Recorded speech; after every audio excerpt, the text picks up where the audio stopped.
the shields of culture. Over the course of human evolution, as each group of people became gradually aware of the enormity of its isolation in the cosmos and of the precariousness of its hold on survival, it developed myths and beliefs to transform the random, crushing forces of the universe into manageable, or at least understandable patterns. One of the major functions of every culture has been to shield its members from chaos, to reassure them of their importance and ultimate success. The Eskimo, the hunter of the Amazon basin, the Chinese, the Navajo, the Australian Aborigine, the New Yorker, all have taken for granted that they live at the center of the universe, and that they have a special dispensation that puts them on the fast track to the future. Without such trust and exclusive privileges, it would be difficult to face the odds of existence. This is as it should be.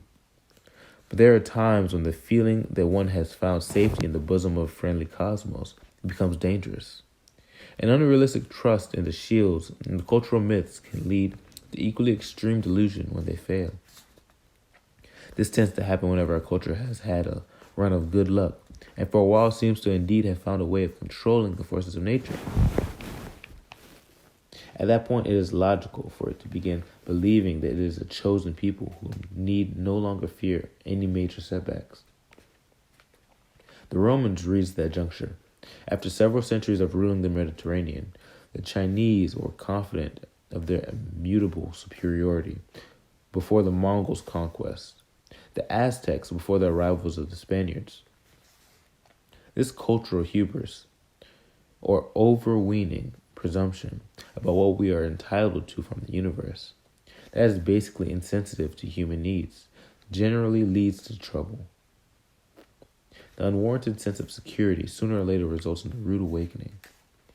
When people start believing that progress is inevitable and life easy, they may quickly lose courage and determination in the face of the first sign of adversity. As they realize that what they have believed in is not entirely true, they abandon faith in everything else that they have learned. Deprived of the customary supports that cultural values have given them, they flounder in a morass of anxiety and apathy. Such symptoms of delusion are not hard to observe around us now. The most obvious ones relate to the pervasive listlessness that affects so many lives. Generally happy individuals are few and far between. How many people do you know who enjoy what they are doing, who are reasonably satisfied with their lot, who do not regret the past and look to the future with genuine confidence? If Diogenes, with his lantern 23 centuries ago, had difficulty finding an honest man, today he would have perhaps an even more troublesome time finding a happy one. This general malaise is not due directly to external causes. Unlike so many other nations in the contemporary world, we cannot blame our problems on a harsh environment, on widespread poverty, or on the oppression of a foreign occupying army. The roots of the discontent are internal, and each person must untangle them personally with his or her own power.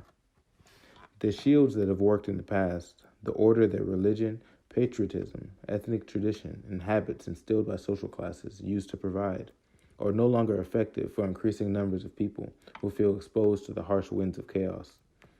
The lack of inner order manifests itself in the subjective condition that some call ontological anxiety or existential dread. Basically, it is a fear of being, a feeling that there is no meaning to life, and that existence is not worth going on with. Nothing seems to make sense. In the last few generations, the specter of nuclear war has added an unprecedented threat to our hopes. There no longer seems to be any point to the historical strivings of humankind. We are just forgotten specks drifting in the void. With each passing year, the chaos of the physical universe becomes magnified in the minds of the multitude. As people move through life, passing through hopeful ignorance of youth into sobering adulthood, they sooner or later face an increasingly nagging question. Is this all there is? Childhood can be painful, adolescence confusing, but for most people, behind it all, there is an expectation that after one grows up, things will get better. During the years of early adulthood, the future still looks promising. The hope remains that one's goal will be realized, but inevitably, The bathroom mirror shows the first white hairs and confirms the fact that those extra pounds are not about to leave. Inevitably, eyesight begins to fail, and mysterious pains begin to shoot through the body. Like waiters in a restaurant, waiting to place breakfast settings on the surrounding tables while one is still having dinner. These intimations of morality plainly communicate the message. Your time is up. It's time to move on. When this happens, few people are ready. Wait a minute. This can't be happening to me. I haven't even begun to live. Where's all that memory I was supposed to have made? Where are all the good times I was supposed to have had? A feeling of having been led on, of being cheated, is an understandable consequence of this realization. From the earliest years, we have been conditioned to believe that a benign fate would provide for all of us.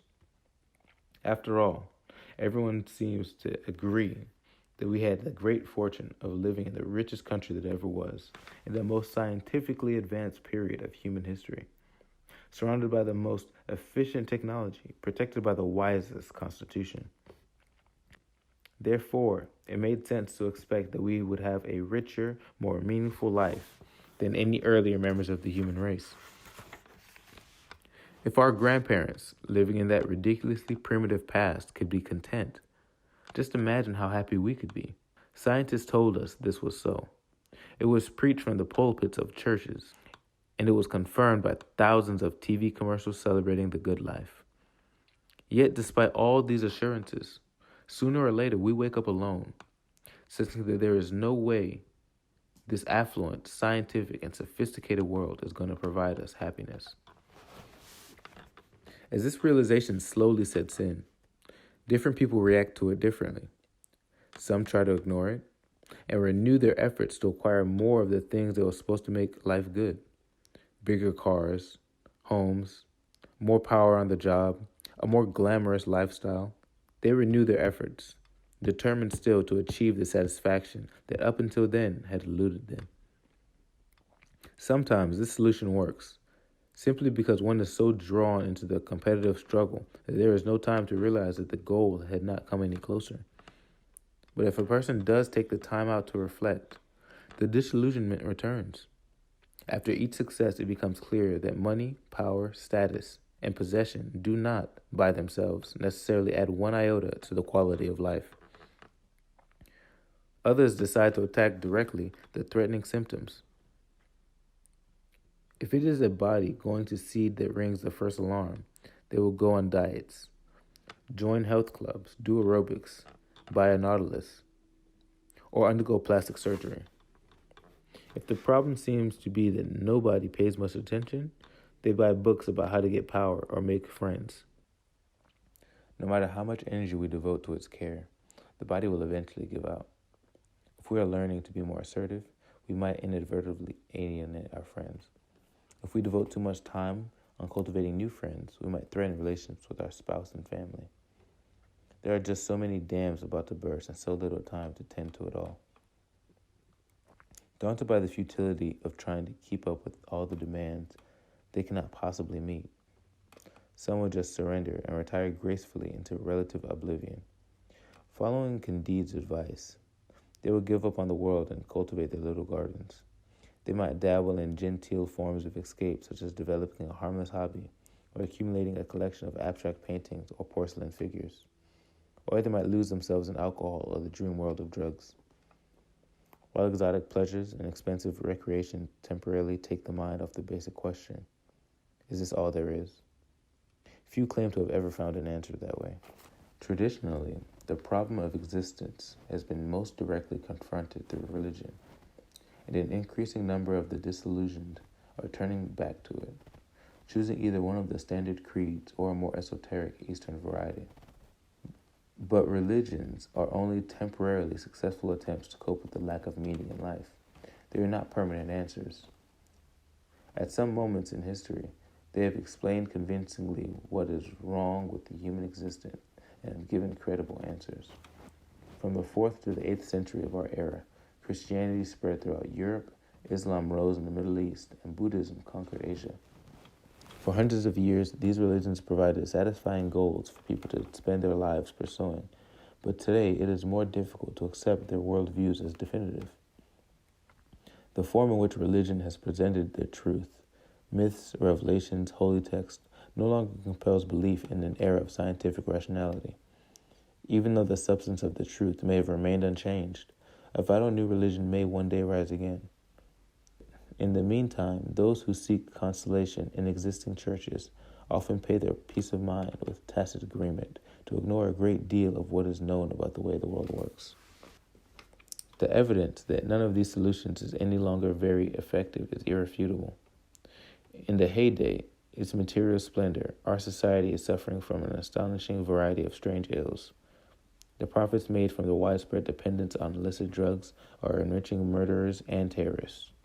It seems possible that in the near future we shall begin to be ruled by the oligarchy of former drug dealers who are rapidly gaining wealth and power at the expense of law-abiding citizens.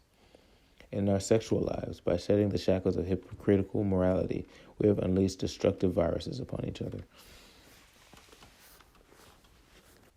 The trends are often so disturbing that we tend to become jaded and tune out whenever we hear the latest statistics. But the ostrich's strategy for avoiding bad news is hardly productive. Better to face facts and take care to avoid becoming one of the statistics. There are figures that may be reassuring to some. For instance, in the past 30 years, we have doubled our per capita use of energy, most of it thanks to our fivefold increase in the use of electric utilities and appliances. Other trends, however, would assure no one. In 1984, there were still 34 million people in the United States who lived below the poverty line, defined as a yearly income of $10,609 or less for a family of four, a number that has changed little in generations. In the United States, the per capita frequency of violent crimes, murder, rape, robbery, assault increased by well over 300% between 1960 and 1986. As recently as 1968, 1,085,500 such crimes were reported, and by 1986, the number had climbed to 1,488,140. The murder rate held steady at about 1,000%. Above that in other industrialized countries like Canada, Norway, or France. In roughly the same period, the rate of divorce rose by about 400%, from 31 per 1,000 married couples in 1950 to 121 in 1948. During those 25 years, venereal disease more than tripled. In 1960, there were 259,000 cases of gonorrhea. In 1984, there were almost 900,000. We still have no clear idea what tragic price the latest scourge, the AIDS epidemic, will claim before it's over. The 3 to 4-fold increase in social pathology over the last generations holds true in the astonishing number of areas. For instance, in 1955, there were 1,700,000 instances of clinical intervention involving mental patients across the country. By 1975, the number climbed to 6,400,000. Perhaps not coincidentally, similar figures illustrate the increase in our national paranoia. During the decade from 1975 to 1985, the budget authorized to the Department of Defense climbed from